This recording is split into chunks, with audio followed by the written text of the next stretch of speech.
Wild Realms update. What has it been? Like 2 months now? I have no idea. God, I can't remember what I did last time we spoke. Let's see here. I'm not even gonna worry about it. Let's just talk about what I've done so far. We can run it and check it out. Might have to explain some things in a weird jargon. Sorry, it's been so long. I've been trying to be consistent, but it's kind of hard whenever you have a huge sty in your eye that looks like a big nipple on my eyelid. And I didn't want to really like record myself or my screen and talk without, a picture of me, because I'm a narcissist like that. I think since we spoke last, I think I've added quite a bit of stuff. Production, for the most part, has been pretty smooth going. Let's try to find some trees here. I gotta find my dude. Blair, there he is. I think since the last we spoke, I've cleaned up a lot of little bugs, which is actually a lot more fun than I expected it to be. You just gotta get in the mood of fixing stupid little things that aren't working right. Sometimes it can be tedious, and other times it can be very entertaining. We've added a what's called the MWC, which is the message window controller. And so there's an output window now at the wow, where are the forests here? There's some things that we got to clean up, because this would be... Okay, here we go. I think this is it. This is the message window controller. It works. I just haven't added anything that says anything yet, because I don't know, maybe that's my style. I think I said it in a blog post at one point. Don't skip something once it's started. Don't start something and then don't finish it, but I don't know where that line is drawn. I would like to say that it's probably better for you to do everything. Maybe it's better for me to do everything. So, for instance, I made a message window controller. I set it up so that way all of the different components can find it or use it. I still haven't decided if an item object in its script has the text field for when you pick it up and when you put it down, because I thought that was a good idea, and I'm glad I didn't spend any time on it, because if you think about it, you're not going to ever say something different. Would you say something different? I mean, it's hard to think about every single thing in the human world as an item. There is going to be a tutorial, so there's going to be a collection of those files, and there will be a function, which I didn't add. I didn't add a function for there to be a printout of lines and then have the player hit a button, so that way more shows, because you can't explain how to play the game and just... I think there's only 5 lines right here. We don't have anything, right? And it's still day 1. So we're going to search for bark and string, or bark string and some sticks. We can't really do anything with that yet. We're still going to need a rock to make a stone hatchet to chop down wood. So what I've been doing is I've been having it start with a bunch of items, so that way I can test things more quickly. Obviously, you don't want to sit here and play the same part of your game 500 million times. So this is going to be problematic if we can't find any stones. There should be some, probably right there actually. Nope, not quite. We got to find stones in order to make a hatchet, because that's the only thing that exists so far. And it's kind of hard to see stones or rocks or whatever. They usually occur... There they are. I see a big old patch of them right there. Yeah, they usually occur within forests, which, yeah, it's not very procedural, but it looks kind of random, right? Alright, and now we can build a stone hatchet. Bam, we got it. Now we can chop down wood. And the wood turns into stumps, which grows back into trees after 22 days. If you survive. But there's still a crap load of trees, I mean, we started pretty far away from any livable forest that we could have grabbed onto. Now we need some vines. So this is kind of interesting. This would have made a huge trek for the player. It's a long ways, It's a long ways for the player to travel. I mean, at this point, he's moving something like 500 times faster than normal. So, we'll get back when he gets there. Alright, we're there. So, here are some vines. We can grab some berries here. Ooh, scrumdiddlyumptious. And then we can eat them. And since all of our stuff was already up, I didn't move anything. Actually, it did increase my energy by 5. So, and my hunger points is at 102 now, so I don't know. Anyways, I don't know if we should probably limit it to the maximum, but so here's some vines, and now we should be able to build a bow drill. There's our bow drill. Bam! And now we can set crap on fire, which I don't think I've set it for bushes and vines yet. Only forest. So let's go back to the forest. Oh my god. So we now have a bow drill and an axe, and if we get some rocks here, we can build a campfire.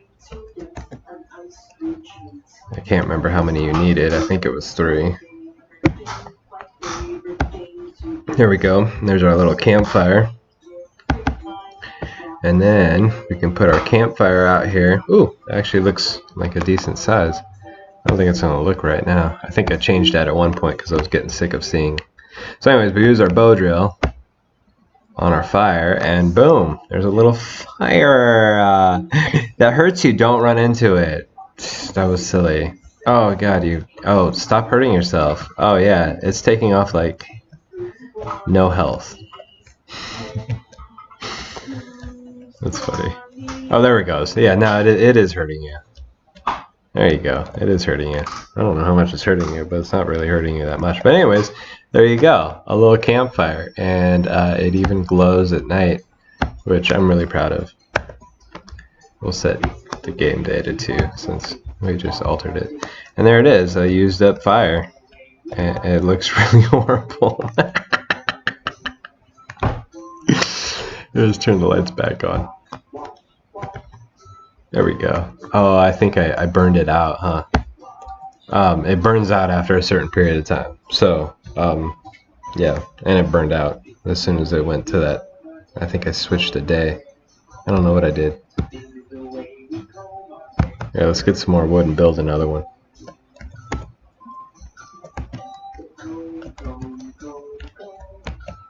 Oh, I picked up a rock.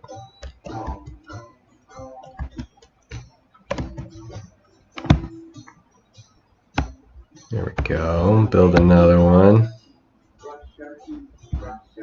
Oh, what did I just build? Oh, a campfire. There it is. Okay. And then we'll light it.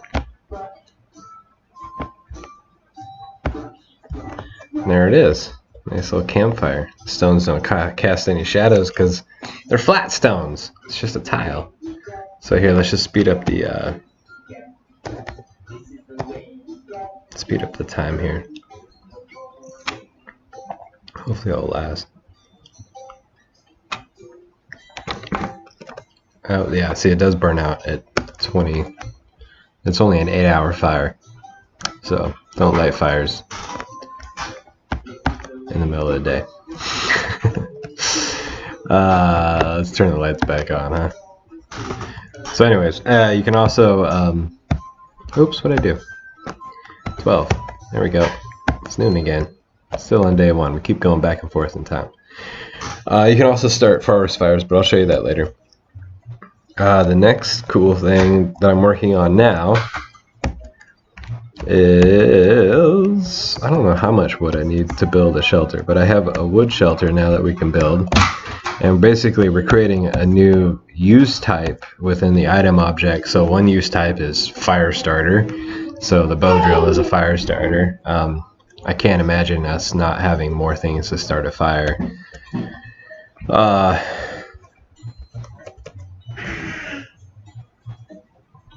I said that, and now I'm thinking. Anyways, let's try to build a house. No, we still don't have enough to build a house. What in the world did I need to build a house? I don't even remember. Let's just keep harvesting wood.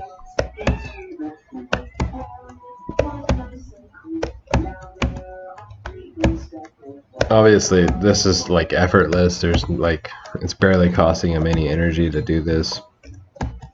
I also have the time set faster. So yeah, you can see some sort of growth there. It's taking a little bit longer. His energy is not replenishing as quickly. Certain things I did not set correctly with the time. I set it up with the time, not thinking about the fact that they shouldn't be tied with the time. I'm not really sure. I mean, should the player move at a normal rate whenever time, because that means he's moving slower, which also means everything else should happen slower, like energy regeneration. What were we doing? Oh yeah, building a cabin. There it is. Wood shelter. A basic wood shelter for sleeping and storing items. So this is where I'm at now. So now we have a new use type, which is called shelter holding, because there'll always be a holding, but the holding might be a shelter as well, which means that he can sleep. So right now we're working on the holding inventory, which I've gotten this far. And something that's interesting is that the inventory controller is all the right side of the screen right here, and then the holding inventory is all part of I forgot what I called the file or the class, shelter holding manager. So it's confusing, and I'm not really sure if I'm doing this correctly or not, and I'm trying, and this might be where the spaghetti starts, because this is confusing to me. And I think what I did wrong, and this is why, because knowing that it's confusing is proof positive you did something wrong, you know. And so anyways, so when I did the inventory controller, I set it up to be hard-coded. These are all hard-coded objects that are always here, at least the tiles are. And then every other component of this object, the tile object here, is, you know, the highlight color, the sprite, and the count of those items in that slot, which all works fine. And I probably could have still done it had I just dynamically loaded these tiles. So they're called inventory buttons. They're a prefabbed object, and in the shelter holding screen, they get instated. So whenever we leave this screen, they go away. They get destroyed because the information is still there. We just don't need those objects. I don't know which way is the right way to do it. And I just know that I started the inventory this way, so that way these blocks are always here. And I don't know if it matters or which way is the better way, but I know that trying to add to it, because I want the player to be able to obviously move objects into his holding. You know, and now I'm putting it outside. So that's really confusing. And when I do that, obviously I'm getting bad execution. The item actually disappears from our inventory. Oh, and then the inventory screen can't come back. So I just started working on this, and there was a whole can of worms getting opened up, and I'm not really sure what to do next. So let's make it midnight and have a fireworks show and burn down the world here. So yeah, that's where I'm at. That's what we're doing. A cool thing that I've been doing the last week or so is using a program to clock. Oh, I'm not clocked on right now. To track my hours and how much I'm working. And maybe not too many people know, but I have young kids, as you can probably tell by the kid music and the laughing child. I have a family and a wife, and I have a full-time job, so there's not very much time in the day to work on anything. And so this is what I do, is I wake up at ridiculous hours of the day and try to squeeze in an hour or an hour and a half. Or here, like today, I've done like, oh, this is not today, this is Friday. I did like little chunks, you know, and there might be even one in the evening. But yeah, I generally don't work on it in the evening, and then I just go to bed super early like an old man and wake up super freaking early. Yeah, that makes sense. So I'm averaging like, I think so last week, was that last week? And then today's the 4th, yeah. So I mean, in the last week I've averaged like, it looks like 1, 2, 3, 4, 5, 6, 7, 8 and a quarter, 8 and a half. It's one work day a week. So I'm sitting over here beating myself up thinking, dude, I am just like everybody else trying to make a game in like 6 years, and this is just a prototype. But actually, I'm moving like a slug over here. So I can't be too angry about it. They said that I've read that people say that it takes 3 times as long as it was to make the prototype. And if that were the case, and I was able to work on it full time, I could have had this prototype done 6 months ago. At the rate I'm going. So, I don't know. We'll see what happens. Alright, let's burn the forest down.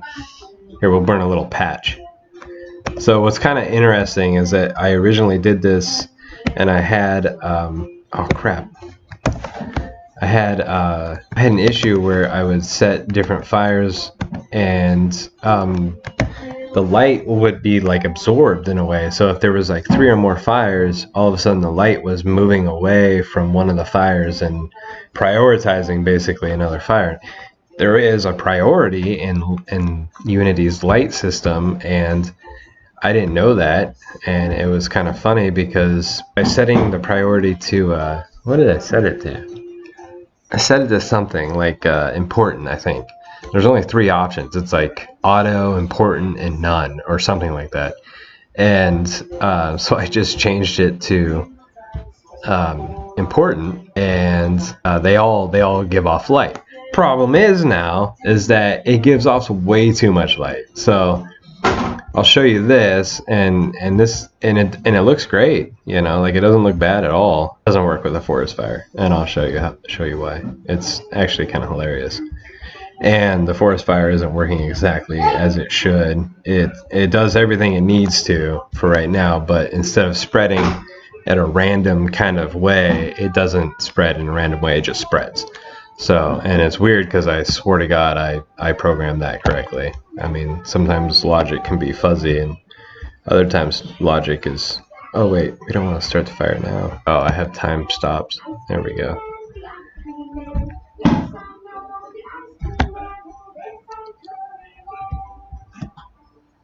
So, here's the beautiful ring of fire in all of its glory.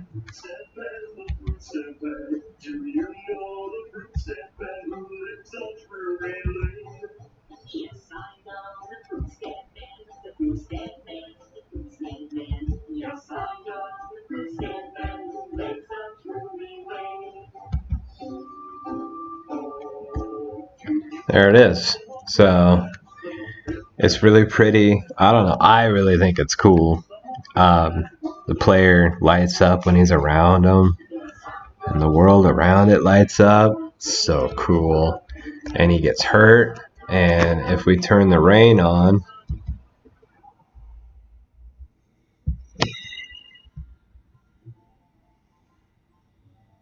that's so loud. There we go. Oh, the rain actually isn't on. So I turned on the rain prefab, which is something I got from the asset store. I didn't actually turn on the rain though. See, it says the weather is clear, and we want to tell it that it is actually raining. So we go back to the fire manager. See, they're going out. There they go. Bop, bop. They're going out. Bop. Bop, bop. There it is. And the items get saved. We can actually light them again. Wow, it looks really neat in the dark. It's bouncing off the items too, which I was kind of questioning. All right, let's stop. Let's turn this off. Put it back to clear, because we don't want our fires to go out. And then now we just need to find a forest. There's a little patch. Yeah, let's go down here. All right, get to see it burn. So I can't remember how fast it burns, but it shouldn't take it very long. I'm afraid to speed up the game time and have it like go too fast. So I'll go to 5. Look at it. There it goes. See, and you'll notice that like it's supposed to be doing random times, which it is doing random times, but it's supposed to be doing. So if there's always a 6, 7, 8. directions that the fire can spread in. And as you can see, it's way too freaking bright. Like, it's just unbelievably bright. And of course we're out of energy right now. I wonder why we're out of energy. Yeah, I'm having an issue too where the player's state, if you notice, he's not regenerating his energy. So I don't know what's going on there. It's definitely a bug though. So there you go. There's a big old forest fire. I think it burns for an hour or so, or 5 hours. So we would have to speed up the game quite a bit here. There it goes. And then once they all burn out at random times, which it didn't look random because it was going so fast, but then they all get replaced by dead trees, which are useless so far in the game. So that's it. That's all I got. And that's the update. And yeah, for the 2 or 3 people that are obviously watching these, thanks. I don't know what you're so interested in. Until next time.